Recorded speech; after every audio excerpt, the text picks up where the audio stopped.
Hello friends, greetings for the day. Myself Dr. Dev Jha, pediatric pulmonologist, intensivist and sleep specialist India. Today I am going to discuss the importance of clinical acumen in day-to-day clinical practice, which I am not seeing in this era among our young doctors particularly. I am not blaming here anyone, but it is our duty to raise our clinical acumen, because even in this era of investigational wonder, availability of most sophisticated investigational facilities all over the world, even in remote areas, there is no substitute of your clinical acumen. I am saying this because I have observed in my clinical practice in more than last 24 years that what I have observed in the patient clinically, it may not be supported by investigations, but I am right. I am giving you 2 to 3 examples. Most common example is malaria. So a child is suffering from fever with hepatosplenomegaly. On examination there was hepatosplenomegaly, and if you will do investigations you will get nothing in most of the cases.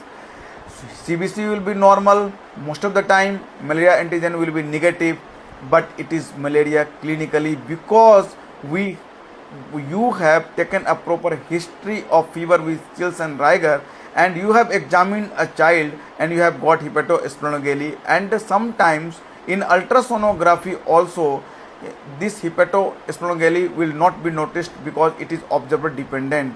So even all investigations reports are against your clinical diagnosis, you are right. So believe on your clinical acumen. Likewise in typhoid, very common. Most of the times what we see, we are seeing a case of fever, and on examination there is hepatosplenomegaly, especially spleen is soft and it is difficult to palpate. If you can palpate it, it is very good.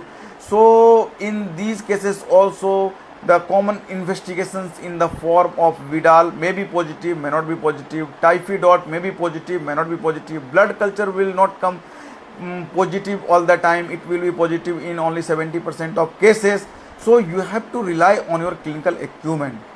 In respiratory practice, in pediatric pulmonology, pediatric respiratory medicine, most commonly in cases of asthma, what I have observed in my day-to-day clinical practice, the child is suffering from cough, the child is having breathlessness. On examination there is wheeze, but on pulmonary function test, that is spirometry, nothing, it is normal.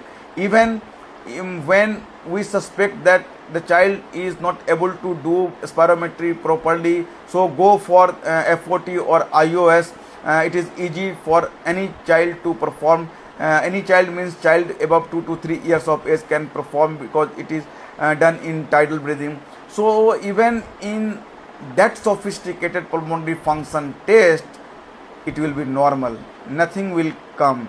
And clinically you have assessed the child and you have diagnosed it a case of asthma.